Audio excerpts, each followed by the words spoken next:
buenos días, buenas tardes, buenas noches. Terminamos recién de asistir a un documental que se llama El Odio, del director Andrés Salari, un director argentino, donde acá tenemos con nosotros, les presento el Andrés Takahashi, que ha sido uno de los asesores de producción de ese documental. Tenemos acá presente también Gabriela Leite, ¿no? De Outras Palavras, Gunther Alexander, do 4V, Agência Presença, que vos fala, e acá Lauseu Castilho, de Ojo en los Ruralistas, se traduce ou se diz de Olho nos Ruralistas? Terratenientes en la Mira. Terratenientes en la Mira me gustó. Bueno, entonces este documental que hemos asistido ahora, les dejo que el Taka se lo haga una sinopse. Nuestro amigo André, ¿podrías hacer una sinopse para quien todavía no ha asistido?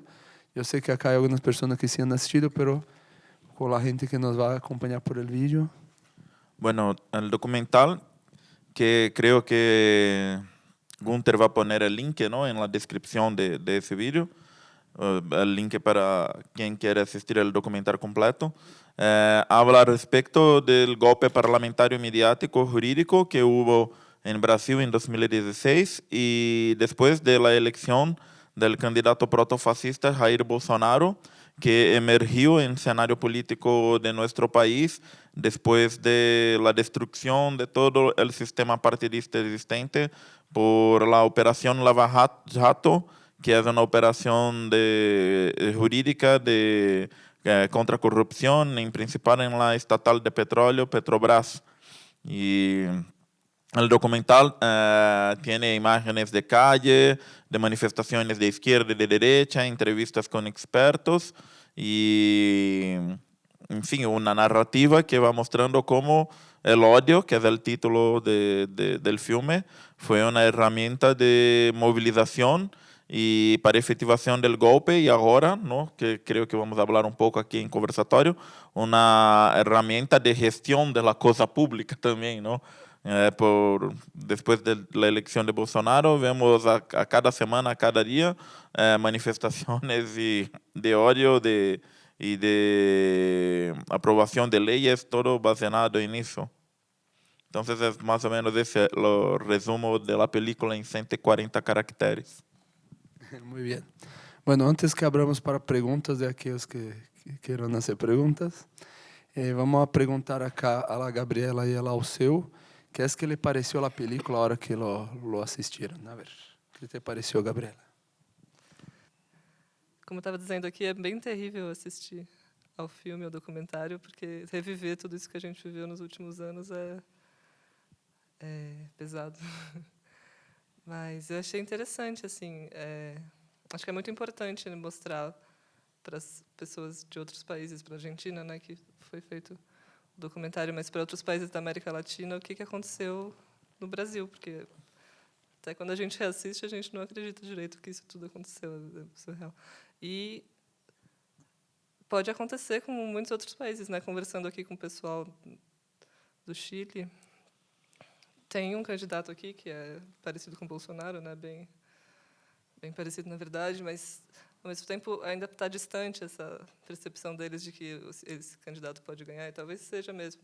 Mas, para a gente, há uns 2 anos, pouca gente acreditaria que o Bolsonaro seria eleito. Então, é bom ficar atento. E acho que é isso, bem importante, achei bom.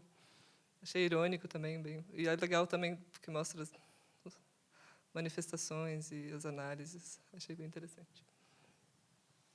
De eso que tú comentas acá de Chile, el candidato que está en el mismo rango ahí, con las mismas propuestas que Bolsonaro, ahora, un par de años antes de la elección nacional, tiene los mismos puntos que tenía Bolsonaro, que son como 9%, 9 puntos, ¿no?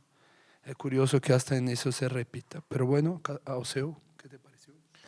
Então, eu vou tentar entrar já numa análise que é a seguinte: tem um aspecto mais evidente no filme e outro menos evidente que compõe o mesmo quadro. O aspecto mais evidente é o do racismo, entre vários outros aspectos, mas o que eu queria destacar é esse aspecto mais evidente do racismo que que está presente nessas imagens, valorizando muito as mulheres negras, as pessoas negras, tem todo esse encaminhamento final que associa esse discurso de ódio do Bolsonaro, essa ascensão do fascismo ao racismo. O aspecto menos evidente que eu quero ressaltar é o seguinte: ele está embutido num trecho que aparece de passagem, que é quando o Bolsonaro diz que não haverá nem 1 centímetro a mais para terras indígenas e terras quilombolas, terras de descendentes de escravos. Então a gente tem o racismo por um lado e tem o expansionismo por outro. O expansionismo, ele precisa ser ressaltado em meio a esse contexto, embora ele não esteja tão evidente. Se o regime de Hitler, 80 anos atrás, ele combinava o supremacismo racista, portanto, com o expansionismo a partir de guerras, a gente precisa temer, sim, que tipos como esse promovam uma expansão territorial, não necessariamente a expansão territorial a partir de guerras, mas também ela. E a Venezuela está aí para mostrar um dos riscos imediatos. Mas, no mínimo, um expansionismo territorial em cima das terras de povos tradicionais, indígenas, quilombolas, camponeses, campesinos. Então, a gente tem aí dois componentes-chave do regime nazista que podem estar em curso no Brasil, e o filme mostra isso mais diretamente em um dos casos e de passagem pelo outro. Quería no solo reafirmar lo que hemos asistido, o sea, como también exponer que esa alusión que haces al Hitler para mí siempre ha quedado muy evidente, y cuando decimos eso a mucha gente se sorprende, ¿no? Se sorprenden porque no saben, por ejemplo, que el Bolsonaro ha ganado con el mismo eslogan que el Hitler, ¿no? Lo ha agregado Dios acima de todos, pero es lo mismo, ¿no? El Hitler ha ganado la elección en su momento, en los años 30, con la Alemania por encima de todos. Bueno, el Bolsonaro pasa que ha ganado con el Brasil por encima de todos y Dios acima de todo, ¿no? No sé si... ¿Cómo es? Brasil por encima de todo y Dios por encima de todos. Claro. Claro, como, o sea, en verdad ellos hacen como un remake de cosas viejas, ¿no? Como comida recalentada. Llama mucha atención que cuando uno pone esas cosas, la gente no haga esas conexiones, quizá porque no tiene el dato, quizá porque es muy difícil, ¿no?, asociar todo lo que se está viviendo, esa masa de informaciones cada vez más veloz, con esos datos un poco más históricos. Bueno, ahora hay un otro aspecto que me gustaría resaltar de esa película, más que la parte, digamos, negativa, y ese aspecto que me ha producido mucha conmoción en esa película, no solo porque hicimos parte de ella, sino que porque fue un aporte que tratamos de hacer con muchos de los que están acá, sobre todo con el André, que ha sido esas imágenes que muestran del homenaje al maestro Moa, ¿no?, que es un maestro de capoeira que ha sido asesinado en Bahía por un seguidor de Bolsonaro, y ha sido asesinado por declarar que no iba a votar en él y iba a votar por el Haddad, que era su adversario. Es sabido que la capoeira en Brasil tiene un signo de resistencia muy grande desde la época de la esclavitud. Y además, en ese momento muy particular, hubo algunas personas en Brasil que han tomado la decisión de hablar, mira, no es posible que sigamos teniendo tanto miedo a esos fascistas, esos fachos. Entonces, por lo menos, aunque percamos la elección, que también junto con la elección percamos el miedo, que perdamos el miedo. No sé cómo se habla en español. Pero, bueno, en alguna medida perdimos sí las elecciones, ganaron ellos, los violentos, los discriminadores, pero también los movimientos sociales, populares, la gente común y corriente que lucha todos los días para resistir y existir, también ha perdido el miedo. Y eso, hay algunas imágenes que van pasando acá detrás de algunas de esas marchas. Hubo esa marcha de homenaje al maestro Moa que después se irradió por todo el Brasil, que foi também um acto cultural e político muito importante, muito conmovedor. Hubo muchos actos espontâneos, hubo actos, por ejemplo, que mucha gente no conoce, del Teatro del Oprimido, que es un teatro que se hace dentro de locales públicos, metros, restaurantes, lugares donde la gente no sabe que está participando de una obra de teatro porque los actores, para protegerse de la violencia, no dicen. Es algo que ha sido muy desarrollado en los años 70 y ha ayudado mucho a cambiar la cultura, ¿no? A crear conciencia, y eso es muy importante. Y hubo muchos actos con los paraguas, unos paraguas multicolores, juntos, se llamaban Arte por la Democracia, y que también se expandieron muy rápidamente en pocas semanas. Mucha gente a la hora de las votaciones, enquanto la gente de derechas iba a votar con armas y tratando de intimidar, amenazar, asesinar, de nuestro lado fue muy lindo, fue muy multicolorido, la gente iba con libros, con flores y con paraguas multicolores. Y por más que todavía hay mucho susto, yo siento que ahí en la segunda vuelta la gente perdió el miedo, y eso les dejo como una pregunta acá, a ver si les parece ese mismo registro que yo tengo, por ahí que uno esté equivocado, si creen que la gente sigue con miedo o que por lo menos ha perdido un poco este miedo, y cómo podría ser, tal vez para terminar o para dar más una vuelta en el conversatorio, que la gente, sea en la periferia o en el campo, o sea, la gente que más está siendo perseguida y asesinada, cómo la gente puede superar el odio, ¿no? Superar toda esa violencia. ¿Cómo les parece que podrían ser caminos? Y eso les dejo un poco esa reflexión, esa pregunta. A ver, empezando ahora por la Gabriela de novo. Eu acho que você tem razão no final da primeira volta das eleições, que que foi o Haddad e o Bolsonaro para a segunda volta. As pessoas perceberam que tinham que fazer alguma coisa e a gente via mais mobilização. Teve o movimento do vira-voto, teve essas manifestações que eram bonitas, emocionantes e muito múltiplas, muitos tipos de pessoas se reunindo, e jovens e tal. Mas eu acho que depois que o Bolsonaro ganhou, ficou todo mundo atônito, e ainda está todo mundo meio atônito mesmo, sem saber o que fazer, e acho que não tem uma coisa que mobilize realmente as pessoas. Ele já está eleito, né? Contra o que a gente vai se mobilizar? Essa semana, eu não sei porque eu estava aqui no Chile e não acompanhei tão bem, mas teve uma manifestação, parece que expressiva, dos estudantes por causa dos ataques que o ministro da Educação está fazendo à educação pública. Teve os índios também fizeram manifestações bonitas em Brasília. Eu acho que é um começo e tem que ver o que vai vir, mas eu acho que, por enquanto, até agora, eu não sinto uma grande mobilização assim que anime as pessoas a sair dessa bad, dessa pasmaceira, né? Dessa coisa assim. Quem quer seguir? Então, completando o que a Gabriela disse, as primeiras manifestações contra o Bolsonaro e contra todo esse ódio, durante já o governo, foram de indígenas, já em janeiro, né? E continuaram em fevereiro e março, não foram só as primeiras. As segundas também foram de indígenas, as terceiras foram de indígenas e camponeses. Então, existe esse aspecto. A esquerda urbana, eu costumo chamar de urbanoide, excessivamente urbana, no Brasil, ela precisa ficar atenta a essa movimentação dos povos do campo.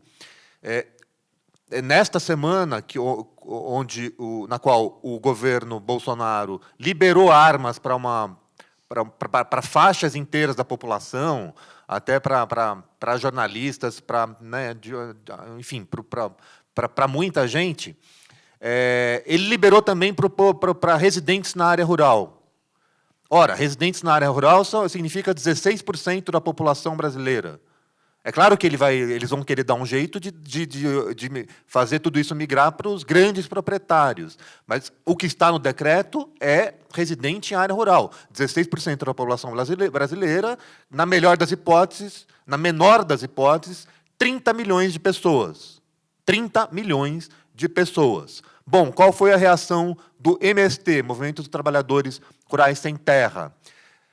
Perguntado sobre o decreto, né, sobre esse aspecto do decreto.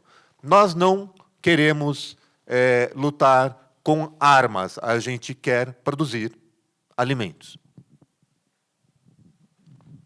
Bom, yo tengo una análisis un poco más pesimista de algunos elementos que Gunther habló.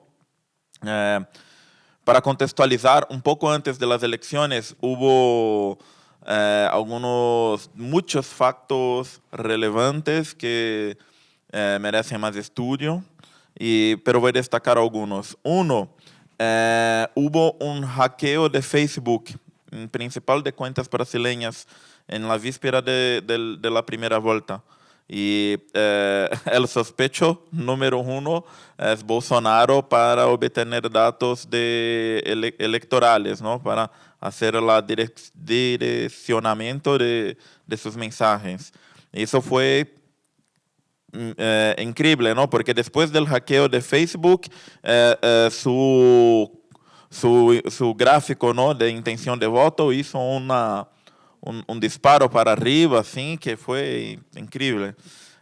Otro punto que yo creo que es necesario hablar, la izquierda se fue a las elecciones totalmente fraccionada, porque teníamos el principal liderazgo detenido, Lula, y fuera teníamos dos principales candidatos disputando el electorado de izquierda, que fue Ciro Gómez y Fernando Haddad.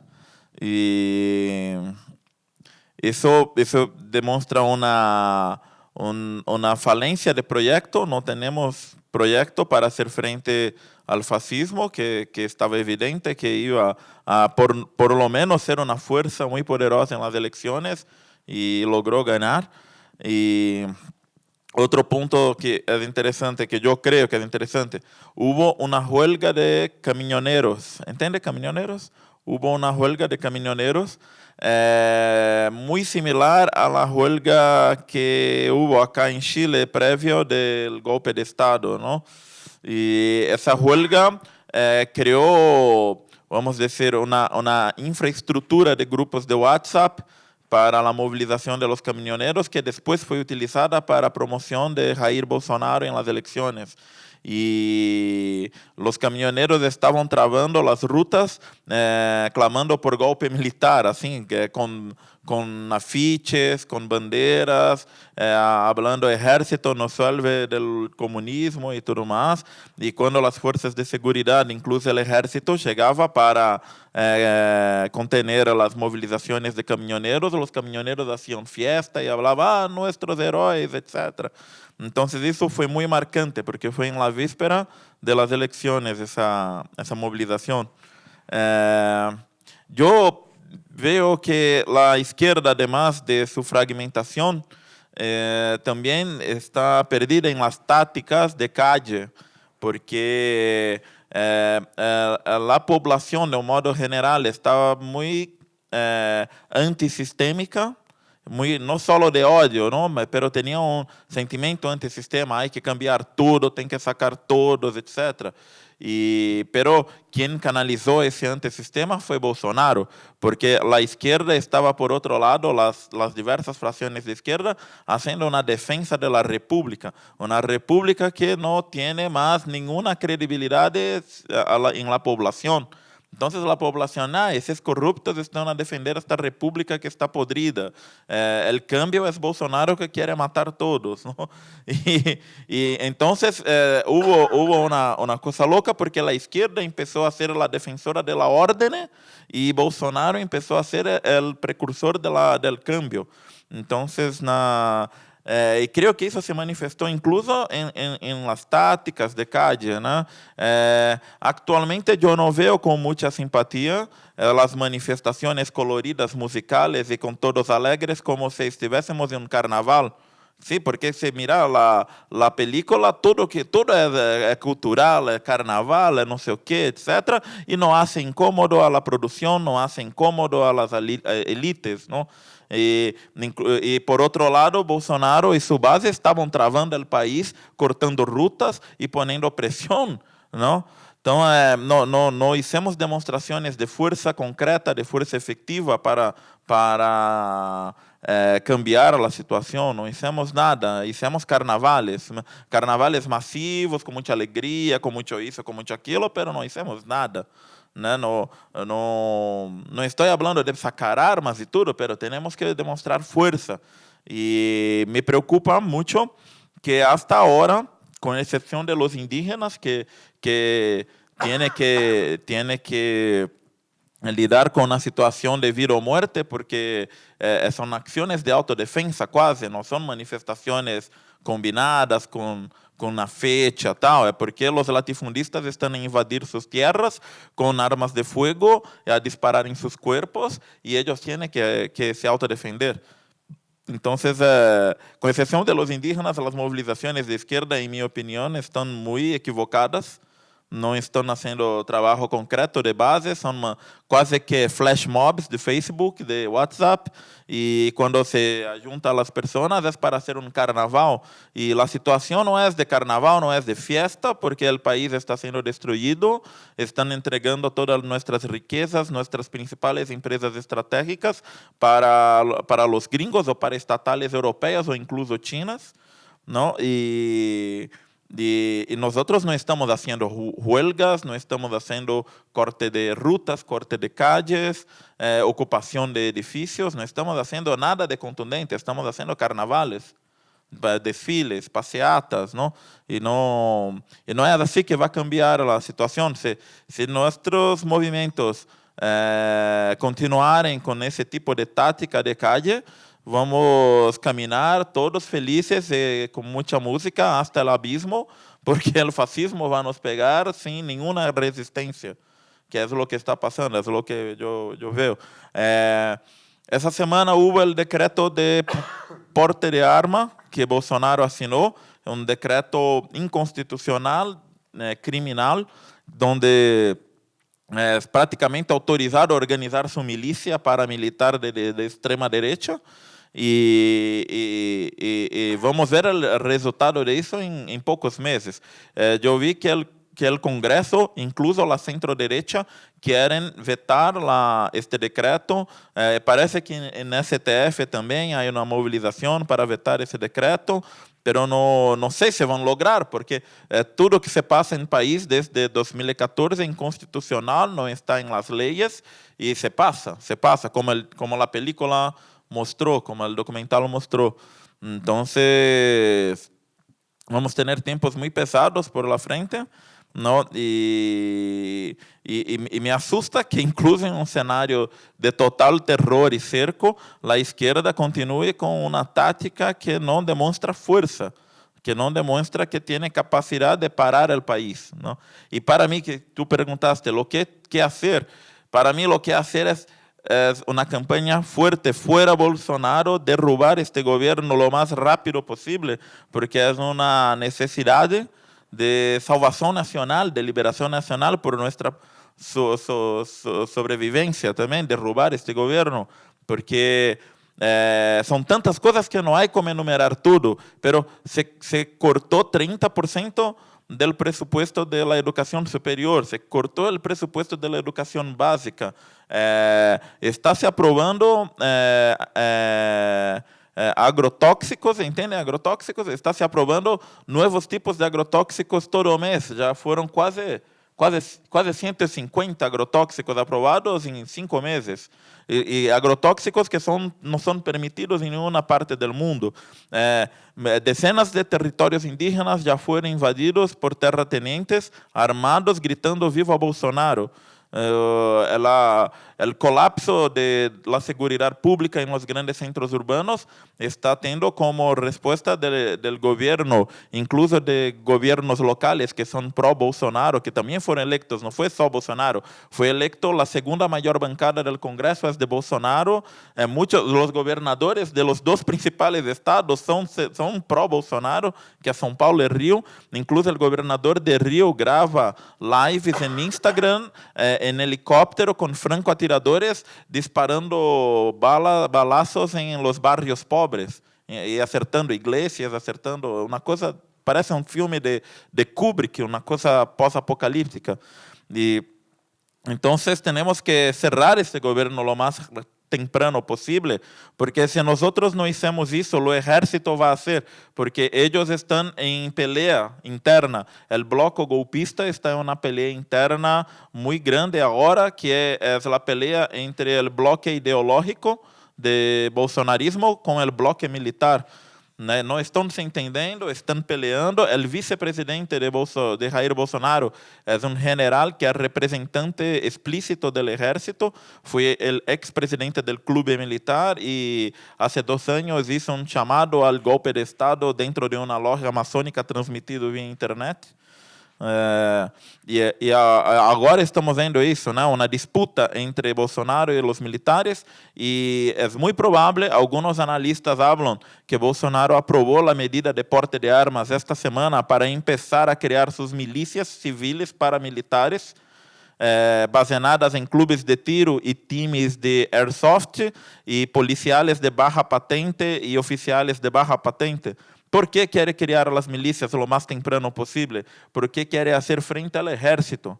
Es eso, ellos saben que la alta cúpula del ejército no le cumpla sus ideas, no toma las ideas de Bolsonaro todo 100%.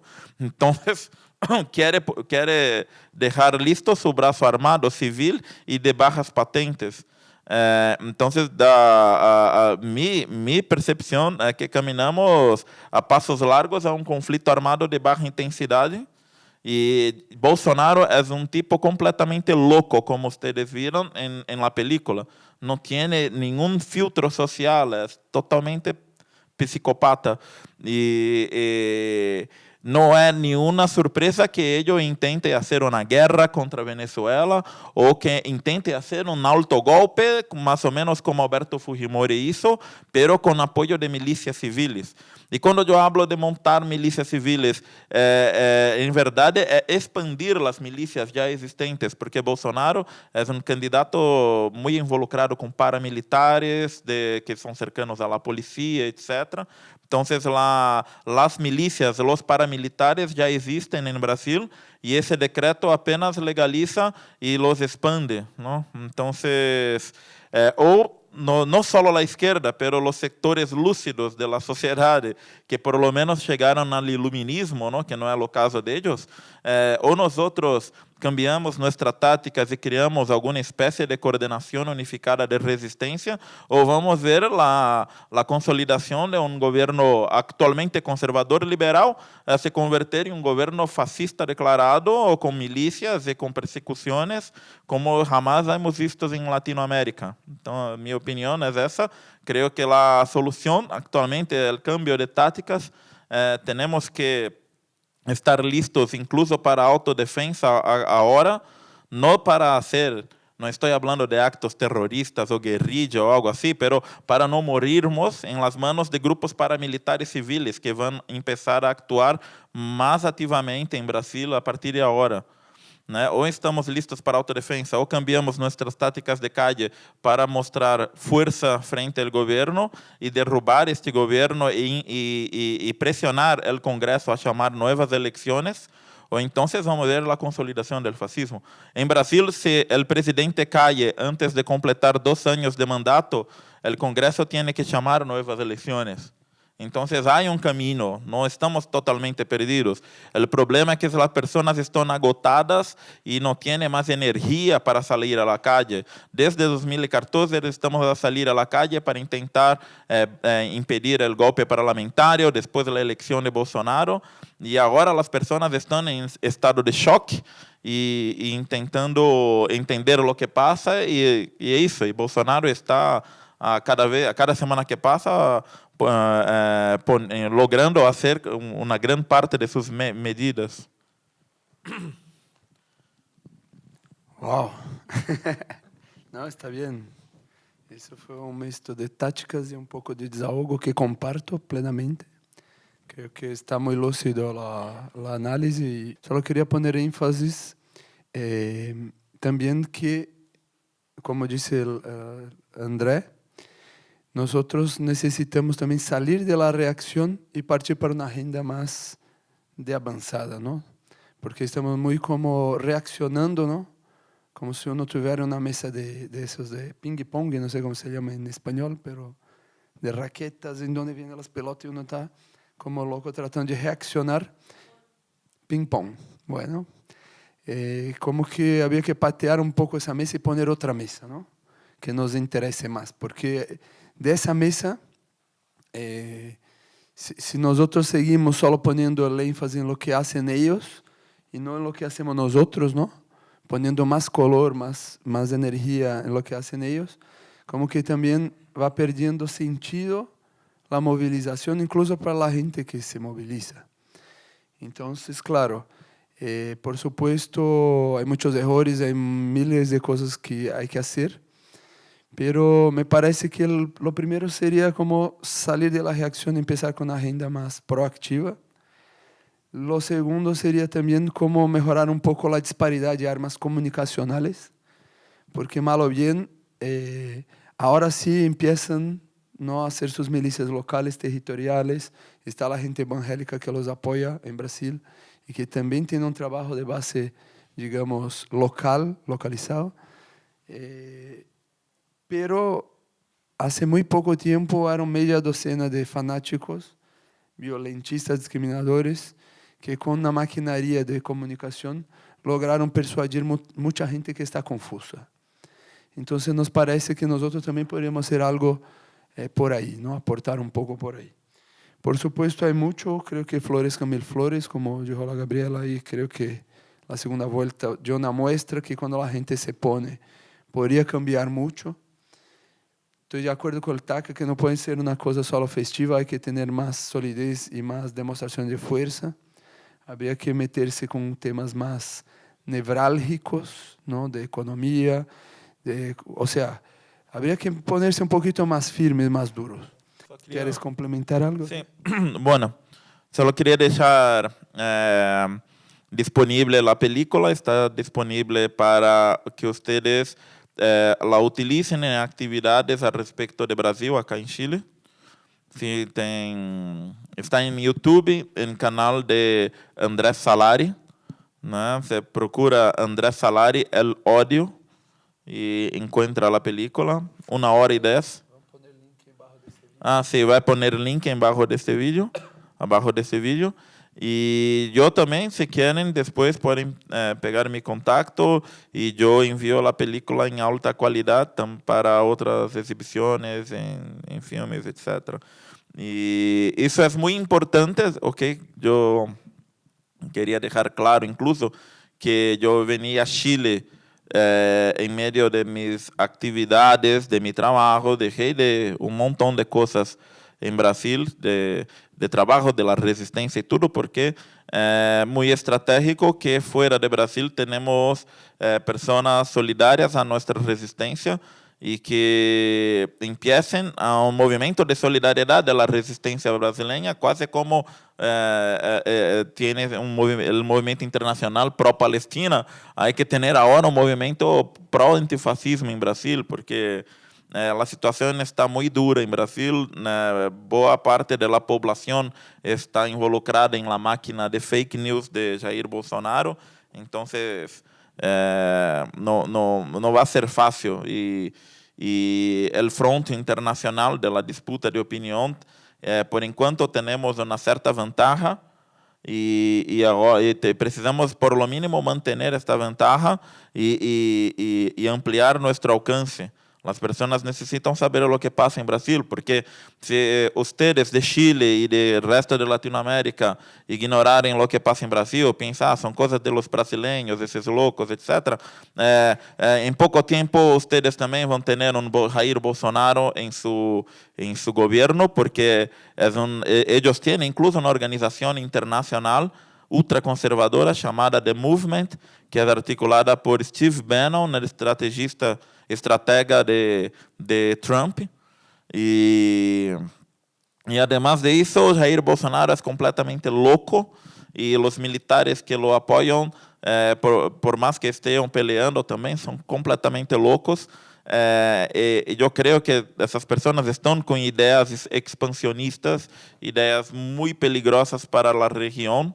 Y entonces es un problema de todos, principalmente de Latinoamérica, pero es un problema de todo el mundo. Creo que es una cosa emergencial, ¿no? La derrocada de Jair Bolsonaro es una cosa emergencial, es una pauta prioritaria para todos, porque o cambiamos eso por vía de las elecciones, ¿no?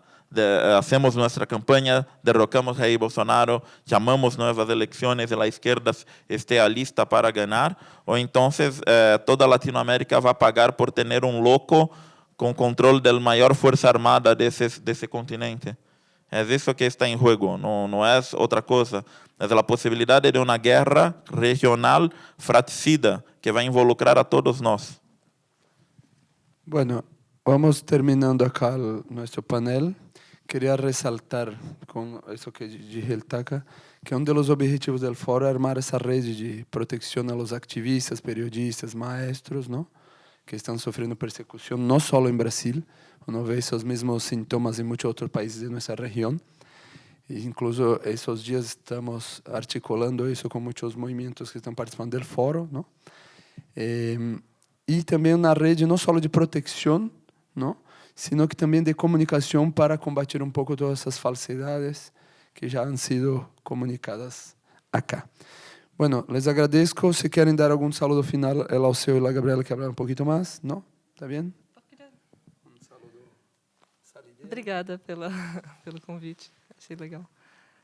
Só para não terminar tão tenebroso assim, porque eu acho que eu sou menos do que o Taka, só para deixar registrado que o Bolsonaro, nessas pesquisas, ele é o presidente com menos aprovação no primeiro mandato desde a democracia, da redemocratização do Brasil, e que ele é realmente louco, mas dentro do governo dele tem muitos grupos que estão lutando entre si, os militares e os ideólogos loucos do Olavo de Carvalho, os mais conservadores, são dois deles. Também tem o mercado que apoiou ele brutalmente nas eleições, mas agora está percebendo que esse negócio pode não dar certo. Então, eu acho que não está dado assim, como o Taka acha. Não, dado não está, senão não estaria aqui. Eu estaria fugindo. Dado não está, porque se tivesse dado, eu já estaria fugindo, né? Mas é isso, eu acho que tem espaço para... A esquerda institucional está imobilizada, não está fazendo nada, mas a gente tem que tentar encontrar espaços aí nesse meio do caminho. Aqui estamos para isso. Muitas gracias. Tchau, pessoal. Tchau, tchau.